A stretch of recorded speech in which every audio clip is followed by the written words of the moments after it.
characterize your investigation, but you know what? I think we all know what constitutes a fair characterization. I would say those are not fair. Yesterday, Attorney General Barr went on TV to challenge the validity of the findings of your report and suggested that his own FBI agents may have acted in, quote, bad faith or with improper motives, and that it was premature to conclude otherwise. These insinuations are inconsistent with your report. And one justification that he gave for disregarding the key finding in your report was that unlike the investigator he handpicked, Mr. Durham, you could not compel testimony. You interviewed more than 100 witnesses for your investigation. In your report, you note you were unable to compel testimony from two people, Glenn Simpson and Jonathan Weiner. Were these the only two people for whom you couldn't compel their testimony or who wouldn't testify or talk to you? Those were the only two people that we asked to interview that turned us down. And do you think that the fact that you did not interview these two witnesses undermine the conclusions in your report that you found no documentary or testimonial evidence of political bias in opening the investigation or seeking FISA authority for Carter Page? I don't believe they undermined any of our conclusions. It would have been good to have their evidence like it is normally. Do you think that the findings in your report are inaccurate because you lacked the authority to compel witnesses? Not in this instance, no.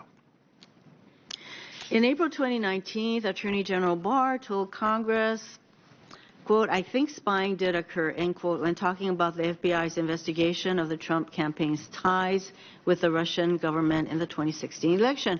And yesterday, Attorney General Barr reiterated that the Trump campaign was clearly, I'm quoting him now, clearly spied upon. He claimed the FBI's investigative actions, which you discussed in your report, constitute spying. And the word spying carries, I would say, negative connotations, don't you think? You know, I mean, it sounds like law enforcement is doing something they're not authorized to do, that they would spy on us. And that's why we use and only rely on the word that's in the law, which is surveillance. And yet we have the highest law enforcement person in our entire country using a word, not just once, but twice, using the word spying. So clearly your report found that the FBI's investigation was for an authorized and with an adequate predicate, and you would not characterize that as spying. In fact, you would not use such a word in your report. We don't use that in our report.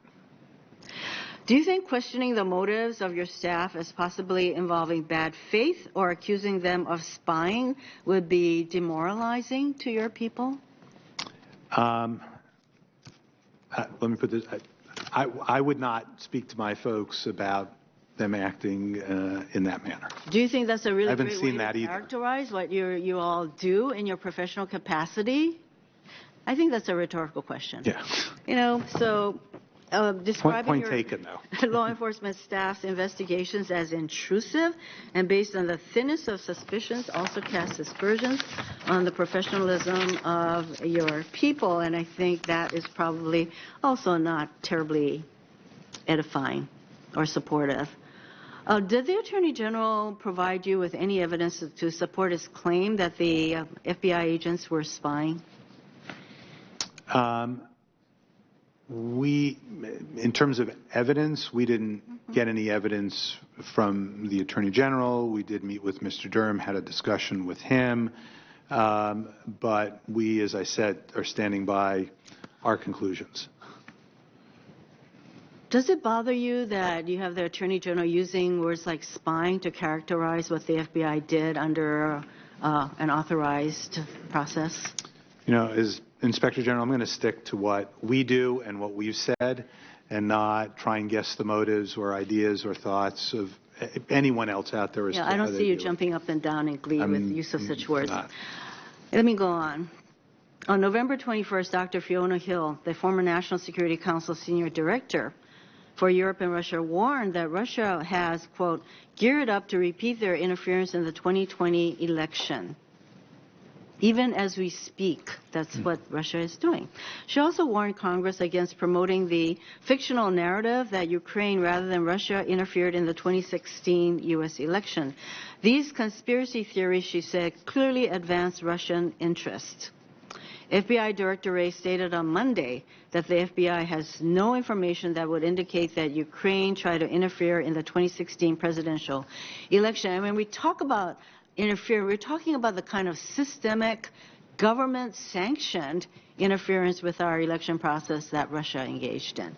And there's no way that Ukraine engaged in that kind of systematic interference. So in all of the documents that you reviewed, 100 witnesses, did you find any evidence that contradicts FBI Director Wray's statement that the FBI has no information that indicates Ukraine tried to interfere in the 2016 election? We didn't see any such evidence, but I emphasize that wasn't yes, I know. the purpose of our But you know what? review. You would think that you're looking through 1 million documents. And yeah, Fortunately, not me, but the team. Right. There might have been something there that referenced that maybe Ukraine was engaging in the kind of systematic interference that Russia did. I know that Senators Leahy and Klobuchar asked you about this, but I want to make it clear. Is there anything in your report that calls into question the conclusion of the Mueller report that Russia interfered in the 2016 presidential election in sweeping and systematic fashion? No. And, of course, we all know that the Mueller investigation resulted in 37 indictments and 6 convictions of Trump associates.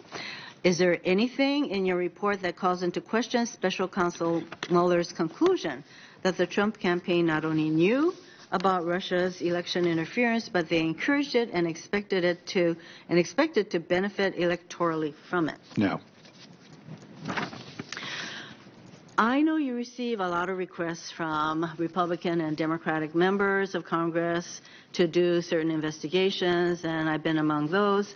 I realize you have to take certain factors into consideration because you only have so many resources to conduct all these investigations. And one of the requests that I and my colleagues asked you to investigate was whether Attorney General Barr's handling of the Mueller report was misleading and whether he demonstrated bias in dealing with the Mueller investigation. In light of the factors that I'm sure you consider, will you take another look at the request that I and my colleagues sent you to see whether you're able to investigate any of them? So on that, Senator, first of all, I'd be happy to come up and meet with you and talk about it with you in person. Let me say I've had conversations with some of the members of the committee about this issue. It's the letters asking us to look at the conduct of senior lawyers at the department directly implicate Section 80 of the Inspector General Act, which prohibits me from looking at conduct of lawyers in their capacity as lawyers. Senator Lee has sponsored a bill that passed the House unanimously, bipartisan, full support, pending here. Several members of the committee have co-sponsored it. That provision prevents me from undertaking investigations of misconduct by senior department lawyers, or actually any department lawyers, just well, to be this clear. is one time when I think, agree with Senator Lee in that needing to make that kind of change to enable you to make the kind of investigation that we're asking you